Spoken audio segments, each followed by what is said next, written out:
Elena Mercer didn't look like someone who belonged in first class. At least that's what the airport staff thought when they saw her walking through the terminal in her worn jeans, plain white t-shirt, and scuffed sneakers.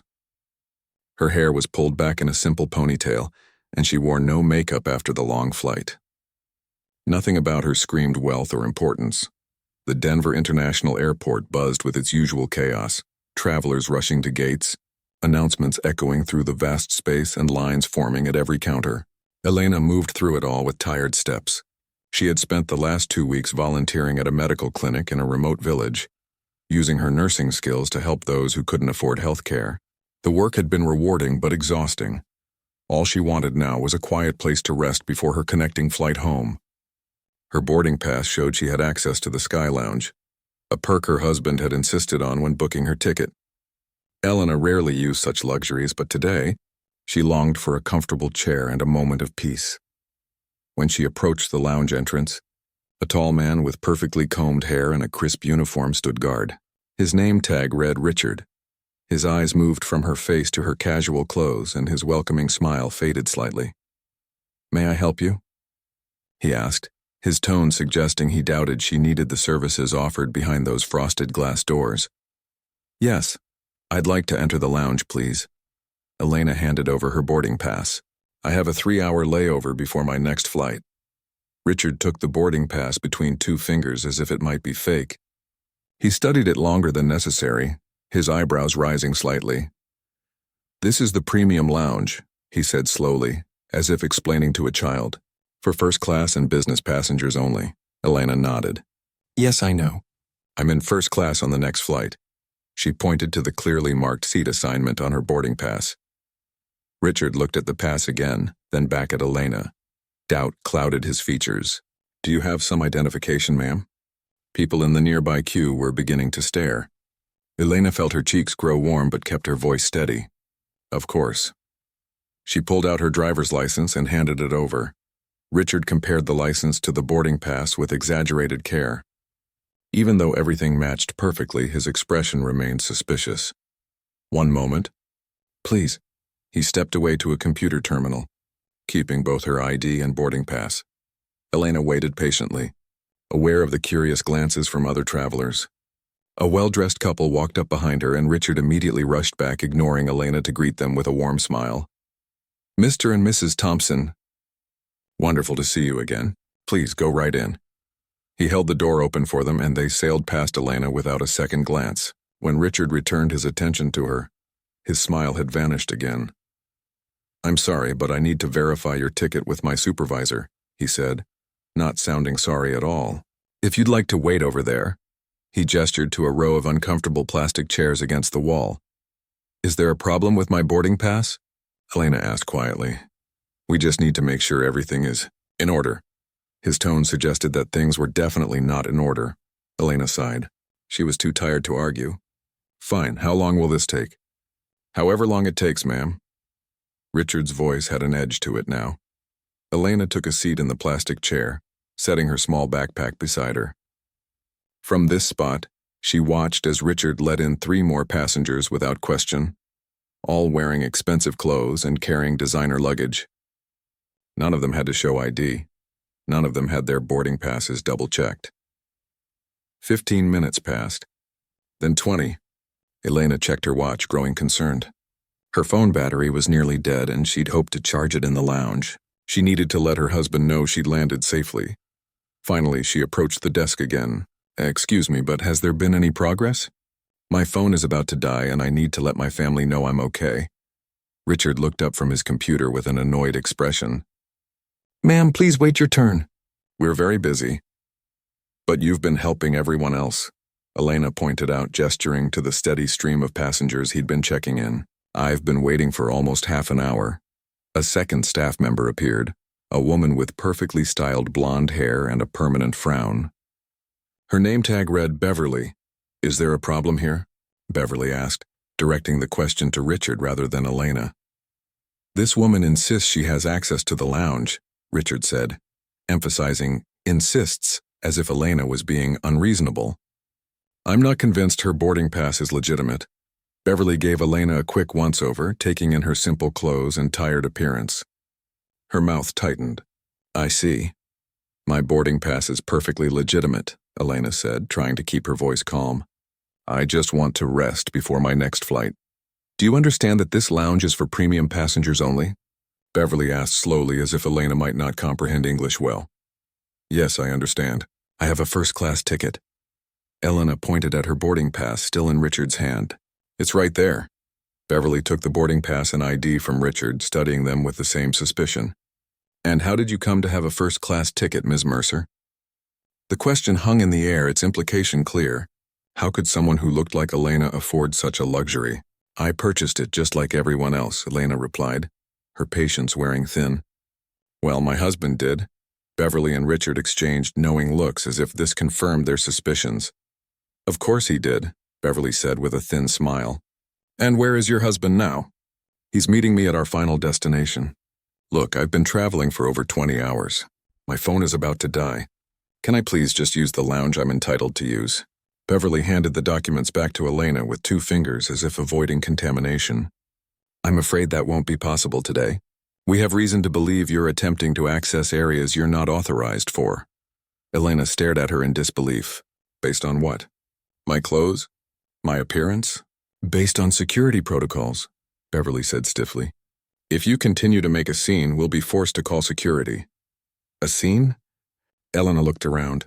She had kept her voice down, unlike Beverly, whose sharp tone had attracted attention from nearby travelers. I'm not making a scene. I'm asking why I'm being denied access when my boarding pass clearly shows I'm allowed in. That's it. Beverly motioned to a security guard standing nearby. This woman is causing a disturbance. The guard, a heavy-set man with a buzz cut, approached with his hand resting on his belt. What seems to be the problem?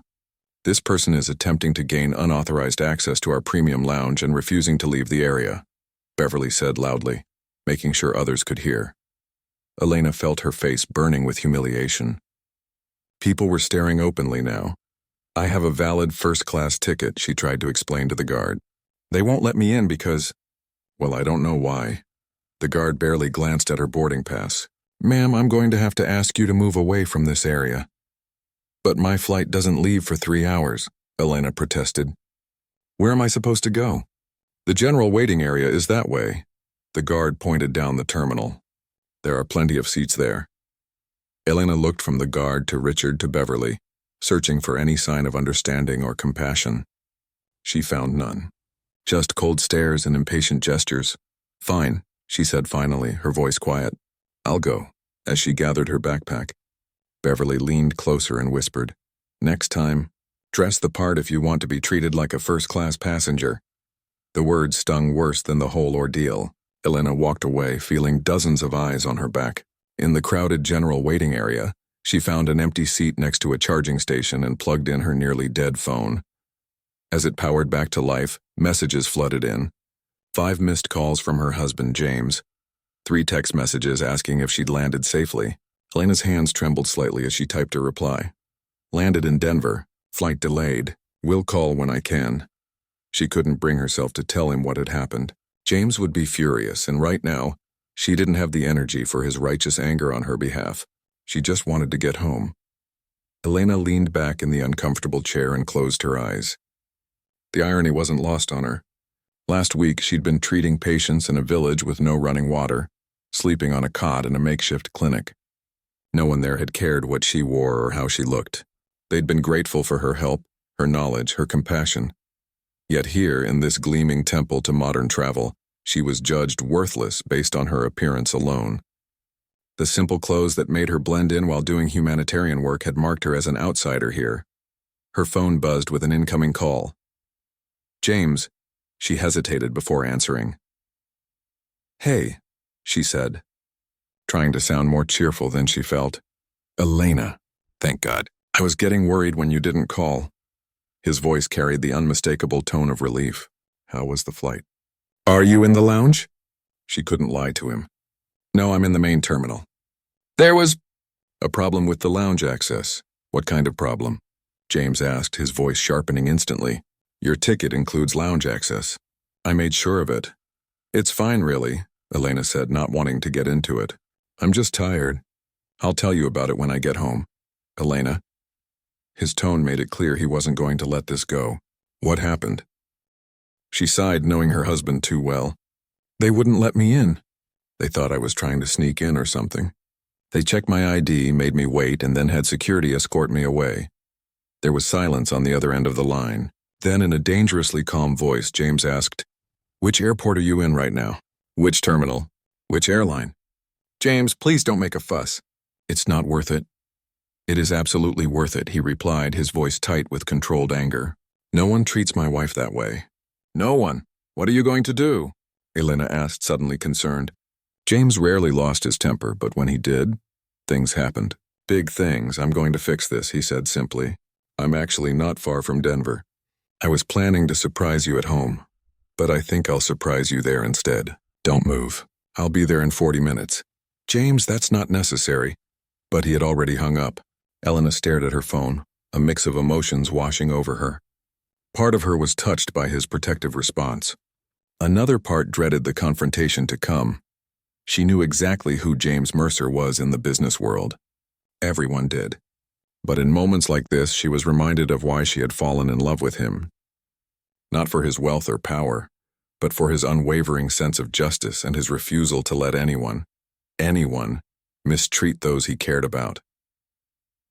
Elena settled back in her seat, suddenly feeling less tired. In 40 minutes, Richard and Beverly would learn a valuable lesson about judging people by their appearance. And she would be there to witness it. James Mercer checked his watch as his driver navigated through Denver's midday traffic. 35 minutes until he would reach the airport. His knuckles were white as he gripped his phone, rereading Elena's text message. The thought of his wife sitting alone in a crowded terminal after being humiliated made his blood boil. "Can we go any faster, Tom?" he asked his driver. Tom glanced in the rearview mirror. "I'll do my best, sir, but there's construction ahead." James nodded and looked out the window. Most people knew him as the ruthless CEO of Mercer Tech, the company whose software ran everything from banking systems to, ironically, airport operations around the world. Forbes had recently valued his net worth at just over $11 billion, but few people knew the man behind the money. He and Elena had met 12 years ago, long before his big break in the tech world. She'd been a nursing student working night shifts at a coffee shop to pay for school. He'd been a broke programmer with big dreams and a laptop held together with duct tape. They'd fallen in love over late-night conversations about changing the world, not making money. When success came, sudden and overwhelming, they'd made a pact. They wouldn't let wealth change who they were at heart. Elena still worked as a nurse, though now she volunteered with medical missions around the world. And James, despite his tailored suits and executive title, still coded late into the night and ate cereal for dinner when Elena wasn't home. Their marriage worked because they remained true to who they were before the money. Which is why James was now racing to the airport, furious that someone had judged his wife based solely on her appearance. The car pulled up to the departures level of Denver International Airport. "Wait here," James told Tom. "This shouldn't take long." Inside the terminal, James moved with purpose. He wore a simple black sweater and jeans, his weekend clothes. But something in his walk made people step aside. The confidence of a man who knew his worth beyond his bank account. He scanned the crowded waiting area, finally spotting Elena. She sat alone, her small backpack at her feet, staring at her phone. Even from a distance, he could see the tension in her shoulders. James felt a rush of tenderness, quickly followed by renewed anger at those who had made her feel unwelcome. "Elena," he called softly as he approached. She looked up, surprise and relief washing over her tired face. "James, you really came." He sat beside her, taking her hands in his. "Of course I came." "Tell me exactly what happened," Elena sighed. "It's not a big deal." "Really? It is to me." She described the whole incident, the suspicious looks, the long wait, the whispered comment about dressing the part, and finally being escorted away like some kind of criminal. With each detail, James felt his jaw tighten. By the time she finished, he was struggling to maintain his composure. "Who were they?" he asked quietly. The main two were named Richard and Beverly. "At the Sky Lounge entrance." Elena touched his arm. "James, please don't make a scene. I just want to get on our next flight and go home." "No scenes," he promised. "Just a conversation." He helped Elena gather her things and they walked together toward the Sky Lounge. James noticed how other travelers looked at them, or rather, how they looked at Elena in her simple clothes, then at him in his casual but clearly expensive attire, confusion crossing their faces at the pairing. The lounge entrance came into view. Richard still stood guard, his posture stiff and unwelcoming. When he spotted Elena approaching again, his expression darkened. "Ma'am, I've already explained that," he began, then stopped when he noticed James beside her. Richard's eyes flicked to James's watch, a subtle but unmistakable Patek Philippe that cost more than most cars, and his demeanor shifted instantly. "Good afternoon." "Sir," Richard said, his voice warming several degrees. "How may I help you today?" James smiled, but it didn't reach his eyes. "I understand there was some confusion earlier about my wife's access to this lounge." Richard's gaze darted between Elena and James, realization slowly dawning. "Your wife?" "Yes, Elena Mercer." James put his arm around Elena's shoulders. "Who, according to her boarding pass, has every right to be in this lounge, regardless of what she's wearing or who she's with." Richard swallowed hard. "There must have been some misunderstanding, sir." "If I could see the boarding pass again." Elena handed it over. This time Richard barely glanced at it before nodding vigorously. "Yes, everything seems to be in order. Please come right in, Mr. and Mrs. Mercer," James supplied. James and Elena Mercer. The name clearly meant nothing to Richard, which was fine with James. He wasn't here to throw his name around. He was here to right a wrong. "Before we go in," James said pleasantly, "I'd like to speak with your supervisor. And I believe someone named Beverly was also involved." Richard's face paled. "Sir, I'm sure we can resolve any issues without troubling the management." "I'm sure we can too," James agreed. "Once I've spoken with them." Inside the lounge, Richard whispered urgently to a colleague, who disappeared through a door marked Staff Only. Minutes later, a distinguished man in his 50s emerged, followed by Beverly, whose confident stride faltered when she spotted Elena. "I'm Harold Winters, the lounge manager," the man said, extending his hand to James. "I understand there may have been a misunderstanding with your wife's access?" James shook the offered hand firmly. "Not a misunderstanding, Mr. Winters, discrimination. My wife was denied entry despite having a valid first-class ticket and was escorted away by security simply because she doesn't look like your typical wealthy traveler." Beverly stepped forward. "Sir, I assure you that's not what happened. We have strict security protocols, which apparently include judging people by their clothes," James interrupted. "Or was it when you told my wife to dress the part next time if she wanted to be treated like a first-class passenger?" Beverly's mouth opened and closed like a fish out of water. Harold Winters looked genuinely disturbed. "If that comment was made, it's completely unacceptable and against everything our airline stands for." "It was made," Elena confirmed quietly, "along with several implications that my ticket must be fraudulent because someone like me couldn't possibly afford first class." Harold turned to Beverly. "Is this true?" Beverly smoothed her uniform nervously. The passenger was acting suspiciously. "We had concerns about—" "My wife," James cut in, "had just spent 2 weeks volunteering at a medical clinic in a remote village. She was tired and wanted a quiet place to rest before her next flight, a place she was entitled to use. Instead, she was humiliated and discriminated against by your staff. By now, several other lounge employees had gathered nearby, watching the exchange with curious eyes. James noticed a young woman in a uniform similar to Richard's, her expression one of quiet sympathy as she looked at Elena. Harold Winters seemed to be realizing the seriousness of the situation. "Mr. Mercer, please accept my sincere apologies for this incident. This is not how we train our staff to behave, and there will be consequences." "I'm less interested in consequences and more interested in change," James replied. "What are you going to do to ensure this doesn't happen to someone else?" Harold hesitated. "We have regular training on customer service protocols." "That's not enough," James interrupted. "Your staff need training on unconscious bias.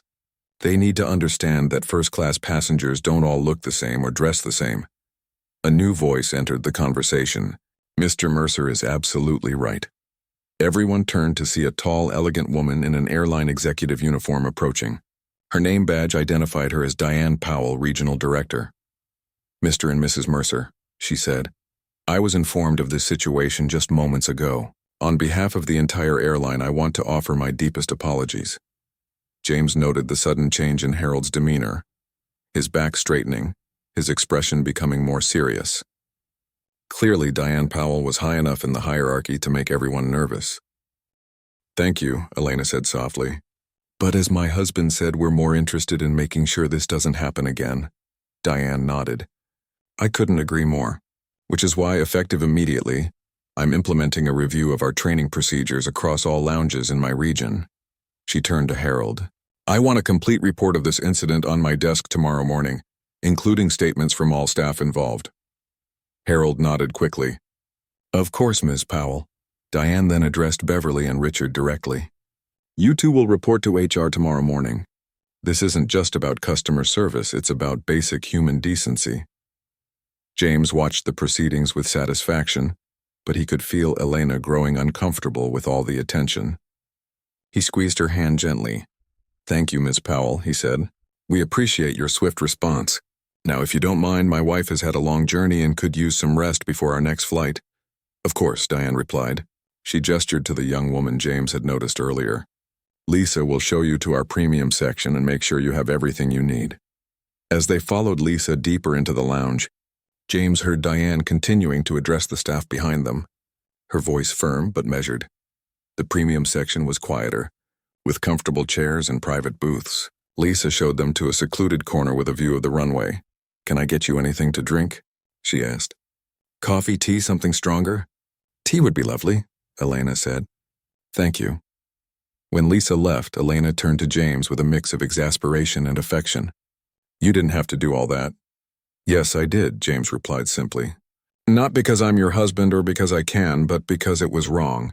And if we don't speak up when we see something wrong, who will? Elena leaned her head on his shoulder.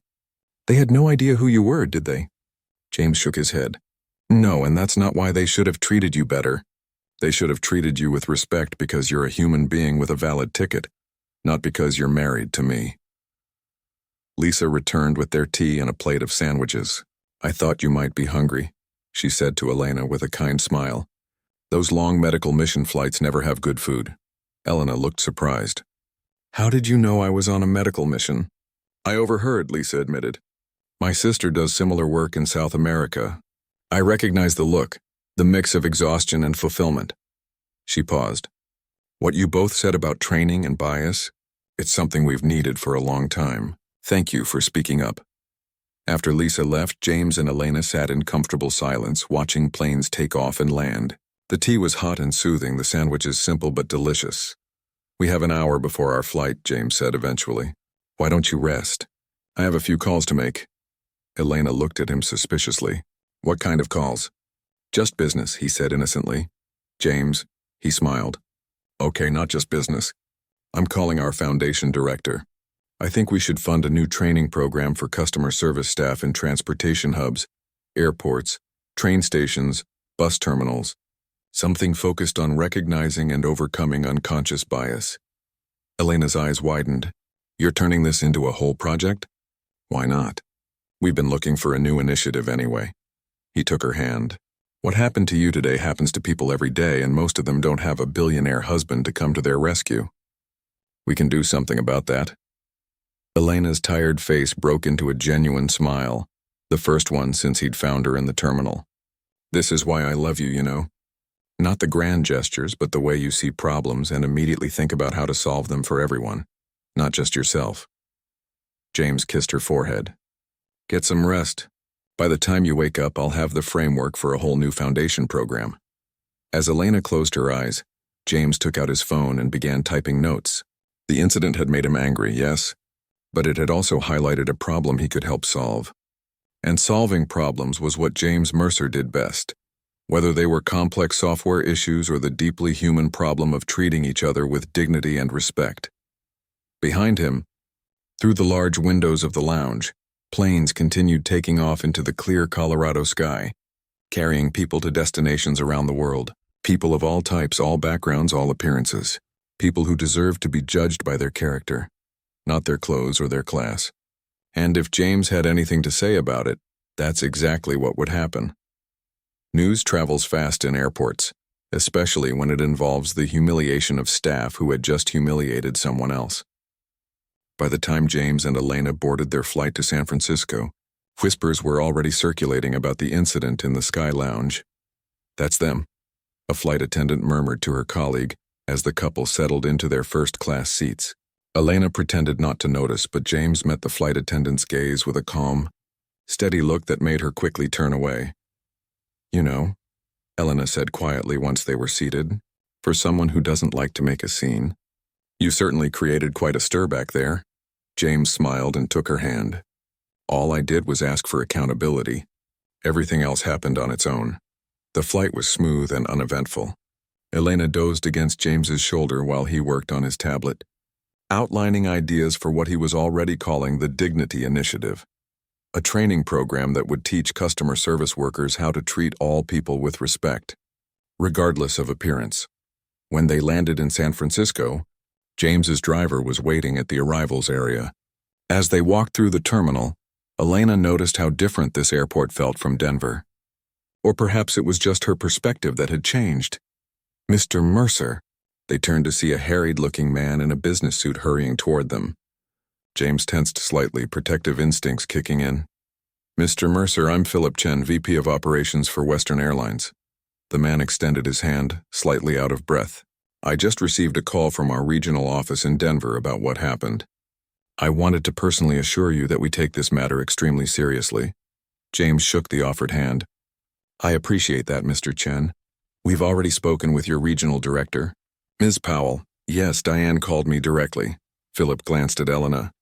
"Mrs. Mercer, please accept our deepest apologies for the treatment you received." Elena nodded, uncomfortable with the attention but appreciative of the genuine concern in his voice. "We're addressing it," James assured him. "Your Ms. Powell seems very capable." Philip nodded eagerly. "She is one of our best. But there's something else." He hesitated, lowering his voice. "We've just learned who you are, Mr. Mercer. Your company, Mercer Tech, provides all the software for our booking systems and flight operations." Ah, there it was. "The real reason for this personal greeting at the airport." "Yes, I'm aware of our contract with your airline," James said mildly. "The contract that's up for renewal next quarter," Philip added, his voice tight with worry. Elena felt James stiffen beside her. This was what he disliked most. People treating him differently because of his business connections, not because it was the right thing to do. "Mr. Chen," James said evenly, "I don't mix personal matters with business decisions. The contract renewal will be based on performance metrics and value." "Just like always." Philip looked relieved, but James wasn't finished. "However," he continued, "how your airline handles this incident, not just the specific employees involved but the systemic issues it revealed, will absolutely factor into my assessment of your company's values and culture. And those do matter to me when choosing long-term business partners." Philip swallowed hard. "Understood, sir." "Completely understood." "Good." James checked his watch. "Now, if you'll excuse us, my wife has had a very long day." As they walked away, Elena squeezed his arm. "That was a bit harsh." "It was honest," James replied. "And sometimes honesty is the only language businesses understand." "You wouldn't really cancel their contract, would you?" James looked at her thoughtfully. "Probably not. But they don't know that. And if the threat of losing millions motivates them to make real changes that help people be treated better, is that such a bad thing?" Elena considered this. "I suppose not. It's just all this fuss over me being asked to leave a lounge. It feels out of proportion." James stopped walking and turned to face her. "It's not about the lounge, Elena. It's about dignity. About who gets it automatically and who has to fight for it. You of all people should understand that." He was right. As a nurse who had worked in underserved communities around the world, Elena had seen how the simple act of treating someone with dignity could be transformative. How many patients had told her that the worst part of being poor or sick wasn't the condition itself, but how people looked at them, or didn't look at them at all. "You're right," she said softly. "I'm just not used to being on this side of it." The drive home was quiet, both of them lost in thought. Their house in the hills above Palo Alto was large but not ostentatious, a modern structure of glass and wood that blended into the landscape.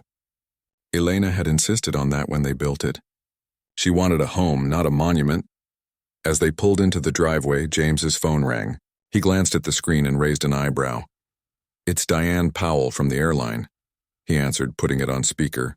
Ms. Powell, what can I do for you?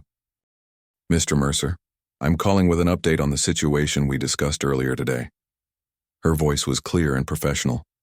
We've conducted initial interviews with the staff involved and reviewed security footage from the lounge entrance. Elena leaned in, curious despite her fatigue. And what did you find? James asked. The footage confirms everything Mrs. Mercer described, Diane replied. Both Richard and Beverly have been placed on administrative leave pending further review. But that's not why I'm calling. Go on, James prompted. After our conversation, I did some research into your foundation's work. Your focus on healthcare access for underserved communities is impressive. There was a pause. I wonder if you might consider expanding that mission to include a workplace dignity initiative. James caught Elena's eye, his lips twitching with suppressed amusement. He had barely started working on the idea, and already the universe was aligning to help make it happen. As it happens, Ms. Powell, my wife, and I were just discussing something similar. I'd be interested in hearing your thoughts. I've been with this airline for 23 years, Diane said, her tone shifting from professional to personal. I started as a flight attendant when I was 22. As a young black woman in this industry, I experienced my share of assumptions. Even now, when I'm not in uniform, I sometimes get the same treatment Mrs. Mercer received today. Elena felt a surge of connection to this woman she'd barely met. How many times had Diane Powell been judged by her appearance rather than her abilities or her character? What are you proposing? James asked. A partnership, Diane replied. Your foundation could develop the training program, and Western Airlines could be your first corporate participant. A pilot program, if you'll forgive the aviation pun. And what would Western Airlines get out of this partnership? Besides better trained employees and improved customer service? Diane chuckled. The PR wouldn't hurt. First major airline to adopt comprehensive dignity training. But honestly, Mr. Mercer, this is personal for me. I've been trying to implement something like this for years, but could never get the funding approved. James considered this. Send me a proposal, Ms. Powell. I can't promise anything, but I'm definitely interested. After they hung up, Elena looked at her husband with a mixture of admiration and exasperation. You planned this all along, didn't you? Planned what? James asked innocently. For you to be discriminated against so that I could launch a new foundation initiative with an airline executive I'd never met before? That would make me either psychic or a monster. Elena laughed, the sound washing away the last of the tension from the day. Not that specifically, but you have a way of turning problems into opportunities. It's what I do, James agreed, helping her with her bag as they entered their home. See a need, fill a need. It works for software and it works for social change too. Inside, Elena headed straight for the shower while James made them a light dinner. When she emerged, wrapped in a soft robe with her hair damp, the smell of pasta with fresh herbs filled the kitchen. You cooked? She asked, surprised. James was notorious for his limited culinary skills. I boiled water and added jarred sauce, he corrected, setting 2 plates on the counter. But I did chop the basil myself. They ate in comfortable silence for a while, the events of the day settling around them like dust after a storm. I've been thinking, Elena said finally, twirling pasta around her fork. What if this dignity training included a component where executives experienced what it's like to be judged based on appearance? James looked up, intrigued. What do you mean? Like a reversed role play? Have the airline CEO try to check in for a flight dressed in worn clothes, without revealing who they are. Let them experience firsthand how differently they're treated. That's brilliant, James said, reaching for his tablet. Experiential learning is much more effective than lectures. We could develop modules where executives spend a day undercover in various scenarios. Elena laughed and put her hand over his, stopping him from typing. Can we finish dinner first before you build an entire curriculum? James set the tablet aside sheepishly. Sorry. You know how I get when an idea takes hold. I do, she said fondly. It's one of the things I love about you. You see possibilities where others see only problems. Later that night, as they prepared for bed, James's phone buzzed with an email notification. It was from Philip Chen, the airline VP they'd met at the airport. The subject line read, Dignity Initiative, full support. James showed it to Elena. Looks like they're taking this seriously. Of course they are, Elena replied, climbing into bed. You practically threatened their contract, No, I think it's more than that. James scrolled through the email. Listen to this. After speaking with you and Ms. Powell, I shared your concerns with our CEO. He was deeply troubled by Mrs. Mercer's experience and has authorized an immediate review of our customer service training across all airports. He'd like to meet with you next week to discuss how we can work together on this initiative. Elena raised an eyebrow. Impressive. There's more, James continued. On a personal note, my mother faced similar treatment at a different airport last year. She was flying to my daughter's college graduation and was directed away from the priority boarding line, despite having a first-class ticket. She was too embarrassed to tell me until today, after I mentioned your wife's experience. So thank you for speaking up. Some injustices seem small until we realize how common they are. Elena was quiet for a moment. Maybe that's the real power here. Not your money or your contracts, but the way speaking up encourages others to share their stories too. James set his phone aside and turned off the light. In the darkness, he found Elena's hand and squeezed it gently. One voice can start a conversation, he said softly, but it takes many voices to create change. Elena smiled in the darkness. When she'd boarded that flight back from her medical mission, exhausted and dressed in her simple clothes, she never imagined that being turned away from an airport lounge would spark something that might help thousands of others. Life was funny that way. Sometimes the most meaningful journeys began with the most unexpected detours.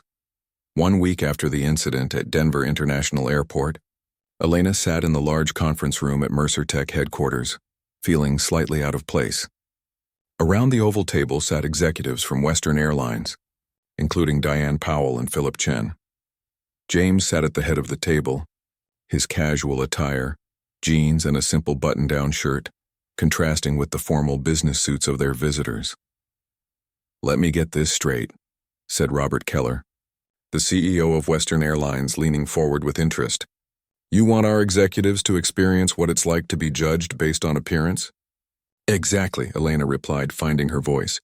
It's one thing to read about bias in a training manual. It's another to feel it firsthand. Robert nodded thoughtfully. And how would this work, practically speaking? James pulled up a presentation on the large screen behind him. We're calling it Walk a Mile. Executives would be given a new identity, someone with a valid ticket or reservation but who doesn't look the part of a premium customer. They would go through the entire customer journey, from check-in to boarding, and document their experience. Wouldn't our staff recognize us? Philip asked. You'd visit airports where you're not known, James explained. Maybe even other airlines. The point is to experience what ordinary customers experience when they don't have the protection of a title or a recognizable face. Diane Powell nodded enthusiastically. I love this approach. It's similar to what some hospital administrators do, checking into their own emergency rooms as patients to see how the system really works. Robert looked less convinced. It's an interesting concept, but what happens after these field experiences? How does that translate to actual change? Elena exchanged glances with James before speaking. That's where the second phase comes in.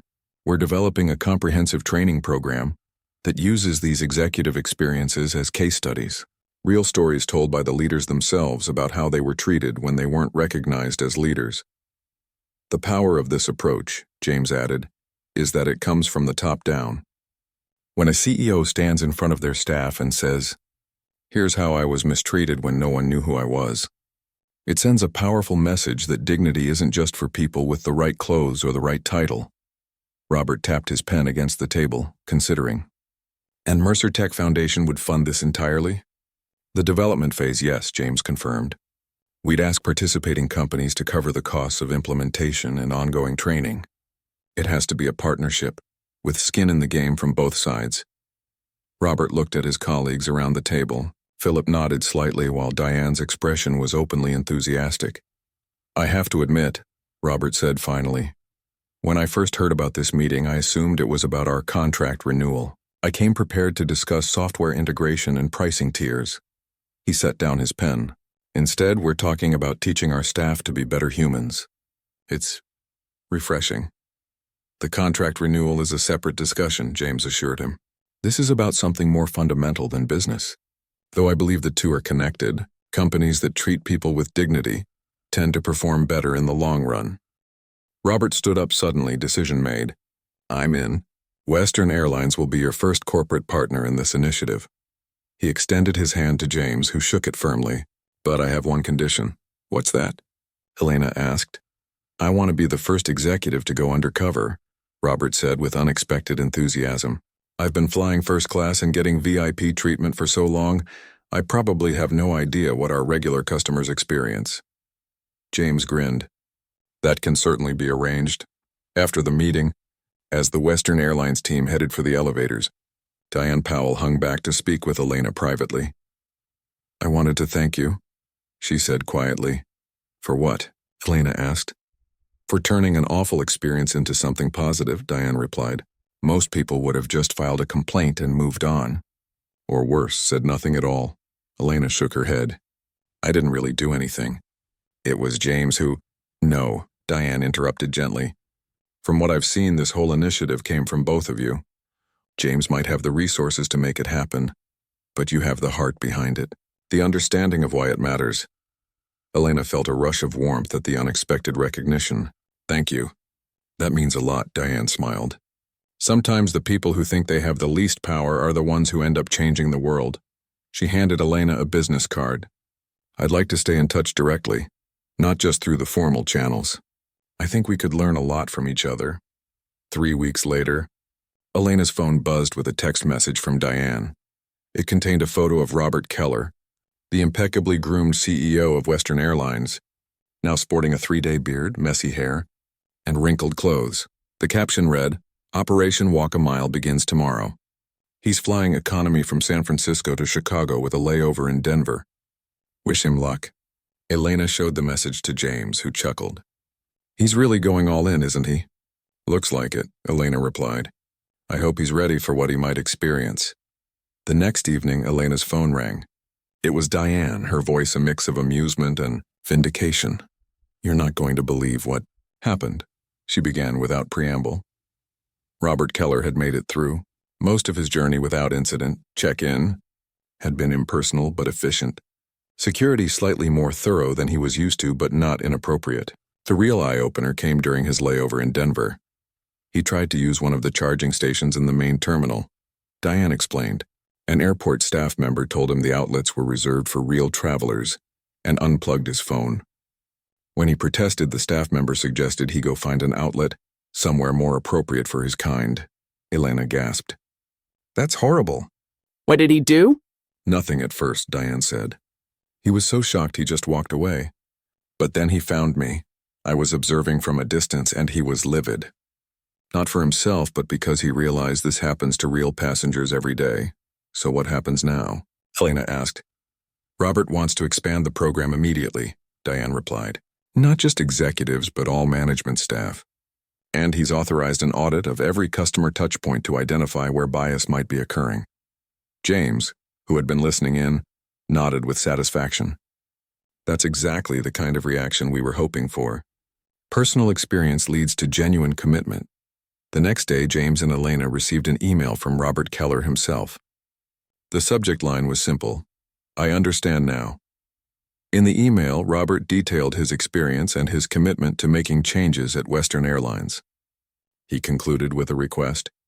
Mrs. Mercer, would you be willing to address our senior staff at our quarterly leadership retreat next month? I believe they need to hear your story firsthand, from the person who inspired this entire initiative. Elena stared at the screen, shocked. He wants me to speak? To a room full of airline executives? James smiled at her. Who better? You're the reason this all started. But I'm not a public speaker, Elena protested. I'm a nurse. You're also the person who knows exactly how it feels to be judged based on appearance, James pointed out. That's what they need to hear. Not corporate jargon, but a real human experience. Elena considered this. Throughout her career as a nurse, she'd advocated for patients who couldn't speak for themselves. Maybe this wasn't so different. I'll do it, she decided, but I'm not wearing a business suit. They're going to get the real me, comfortable clothes and all. James laughed. I wouldn't have it any other way. The Western Airlines leadership retreat was held at a luxury resort in Napa Valley. As their car pulled up to the entrance, Elena felt a flutter of nerves. What if they don't take me seriously? She whispered to James. Then they're missing the entire point of why we're here, he replied simply. The large conference room was filled with about 50 people, all in business attire, all looking expectantly at the stage where Robert Keller was making introductions. And so I'm honored to introduce Mrs. Elena Mercer, whose experience was the catalyst for our entire Dignity initiative, he concluded, gesturing toward Elena. As she walked to the podium, Elena was acutely aware of her simple dress and flat shoes amid a sea of suits and polished leather. But instead of making her feel self-conscious, the contrast now felt like a powerful visual aid for her message. Thank you for that introduction. Mr. Keller, she began, her voice steadier than she expected.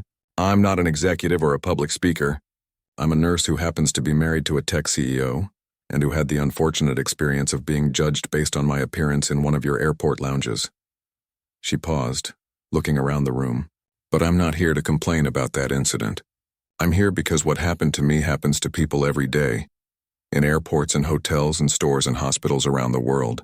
People make snap judgments based on how someone looks, and those judgments have real consequences. As Elena shared her story, she could see the expressions in the audience shifting from polite attention to genuine engagement. When she described how it felt to be escorted away from the lounge, several people winced visibly. The most important thing to understand, she continued, gaining confidence, is that I had protection most people don't have. I had a husband who could advocate for me. I had resources and connections. But what about the thousands of travelers who don't? What about the person who saves for years for a special trip, buys a premium ticket, and then gets treated like they don't belong? Who speaks for them? She looked directly at the executives now. You do, or at least you should, because dignity isn't a premium perk that comes with a first-class ticket. It's a basic human right that everyone deserves. When Elena finished speaking, the room was silent for a moment. Then Robert Keller stood up and began to applaud. Others joined in until the entire room was giving her a standing ovation. Later, at the reception, executives approached Elena one after another, sharing their own stories or thanking her for her perspective. One woman, the head of customer experience, admitted that she had been skeptical about the program until hearing Elena speak. I thought this was just another corporate initiative, she confessed. But now I see it's about real people and real experiences. Thank you for helping me understand that. On the drive back to their hotel, Elena was quiet, processing the events of the day.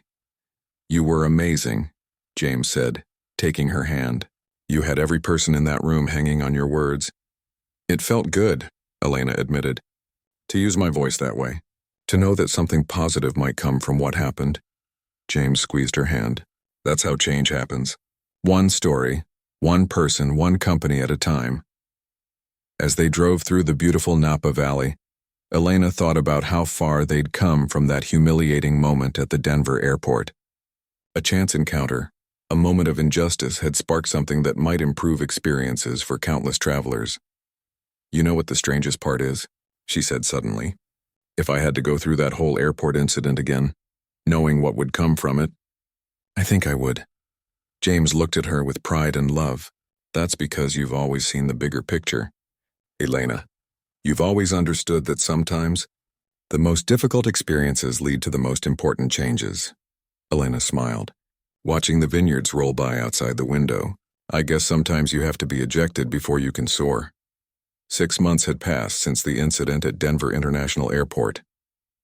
The morning air was crisp as Elena pulled her car into the airport parking garage.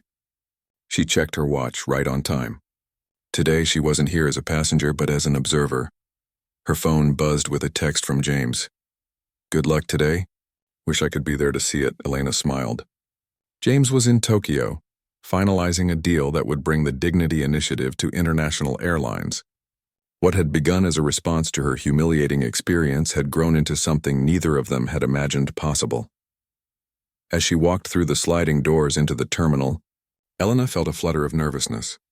The last time she'd been in this airport, she'd been escorted away from the first-class lounge by security. Today she was here by invitation. Mrs. Mercer, Diane Powell waved from near the check-in counters, looking professional as always in her airline uniform. In the months since they'd first met, Diane had become not just a colleague but a friend, the two women bonding over their shared commitment to changing how people were treated in public spaces. Ready for the big reveal? Diane asked as they embraced. As ready as I'll ever be, Elena replied. How's it looking? See for yourself. Diane gestured toward the bustling terminal. We've implemented the training across all staff positions. Today's the first official evaluation. They walked together through the airport, Diane pointing out subtle changes. New signage welcomed all travelers in multiple languages. The rigid barriers that had once separated premium passengers from everyone else had been replaced with staff members who guided people courteously, regardless of their ticket class. The physical changes are nice, Diane explained, but the real transformation is in how our people interact with travelers. That's what we're here to observe. They stopped at a coffee shop for a better view of the main terminal. Elena noticed a group of observers strategically positioned around the area, clipboards in hand. Those are our evaluators, Diane explained. They're watching how staff interact with all types of passengers.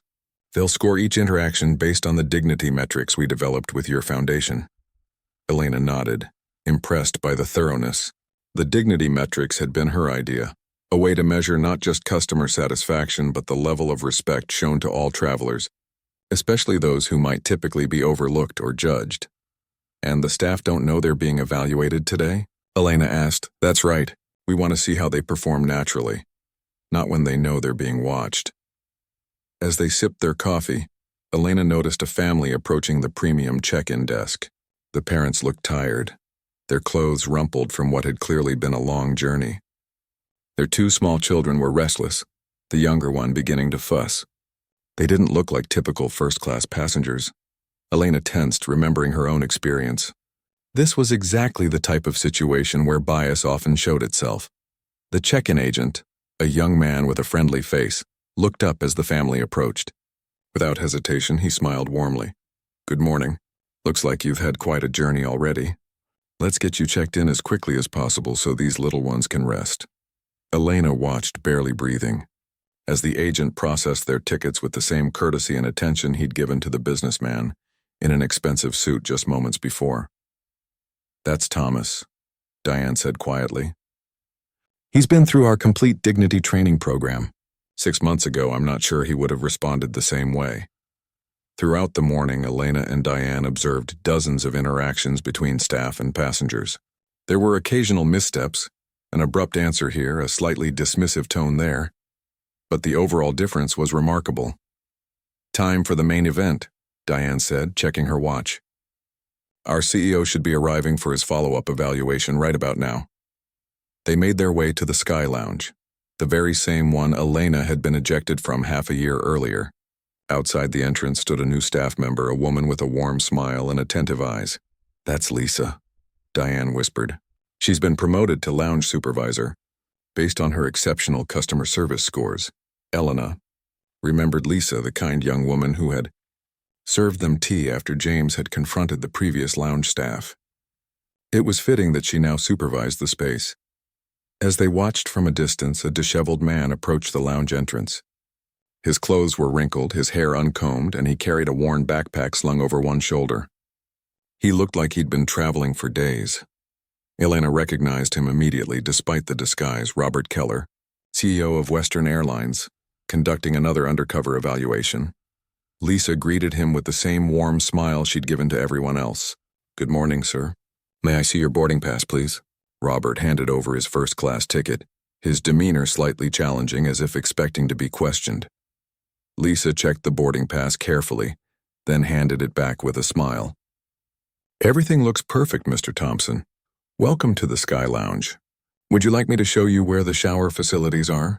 They might help you refresh after your journey. Robert's expression of surprise was priceless. He'd clearly expected resistance or at least suspicion. Instead, he received the same respectful treatment as any other first-class passenger. That would be very nice. Thank you, he managed to say, staying in character. As Lisa led him into the lounge, Diane turned to Elena with a triumphant smile. That's what success looks like. Later, they joined Robert in a private room within the lounge. He'd cleaned up but still wore his deliberately casual clothes. Incredible, he said, shaking his head in amazement.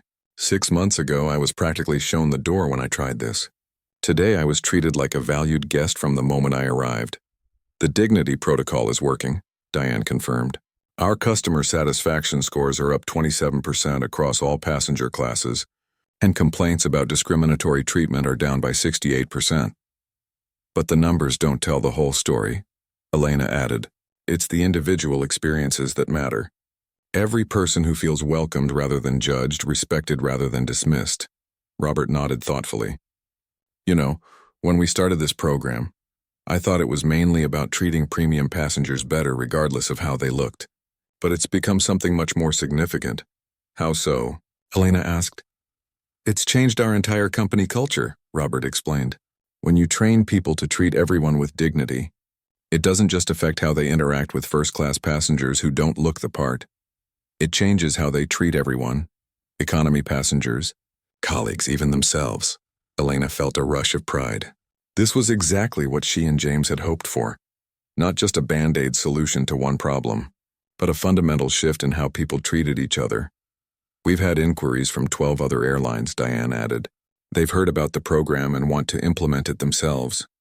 And it's not just airlines, hotels, restaurants, retail chains. Everyone wants to know how we did it. And what do you tell them? Elena asked. Diane smiled. I tell them it started with one woman who was judged unfairly, and one company that was willing to listen and change. As they left the airport that afternoon, Elena felt a sense of closure. The place that had once been the site of humiliation had been transformed, not just physically, but in the way its people behaved toward each other. She called James from the car, eager to share the day's observations. It's working, James, she said when he answered. Really working. You should have seen it. I wish I could have, he replied, his voice warm despite the distance between them. But I've got good news too. The partnership with Japanese Airlines is finalized. They're implementing the Dignity Initiative across all their Asian routes. That's wonderful, Elena exclaimed. I never imagined it would spread this far this fast. I did, James said simply. From the moment you first told me what happened, I knew this could be something important. You have a way of turning difficult moments into opportunities for change. That evening, Elena sat on their back patio, watching the sunset and reflecting on the journey of the past 6 months. From a humiliating incident to a global initiative, from feeling powerless to helping empower others, it had been quite a transformation. Her phone pinged with an email notification. It was from Lisa, the lounge supervisor. Dear Mrs. Mercer, it began. You might not remember me, but I served you tea after your unfortunate experience in our lounge last year. I wanted to let you know that today, a young woman came to the lounge wearing simple clothes, looking tired after volunteering with a refugee organization. 6 months ago, she might have been turned away. Today, I welcomed her with the respect she deserved, showed her to our most comfortable chair, and made sure she had everything she needed to rest before her next flight. When she thanked me, I told her about you and how one person's experience can change things for everyone. She asked me to thank you too. So from both of us, thank you for speaking up. Tears welled in Elena's eyes as she finished reading. This was the real victory, not the corporate partnerships or the impressive statistics, but the individual moments of human dignity that might otherwise have been lost. She typed a simple reply. Thank you for sharing this. The credit belongs to everyone who was willing to learn and change, including you.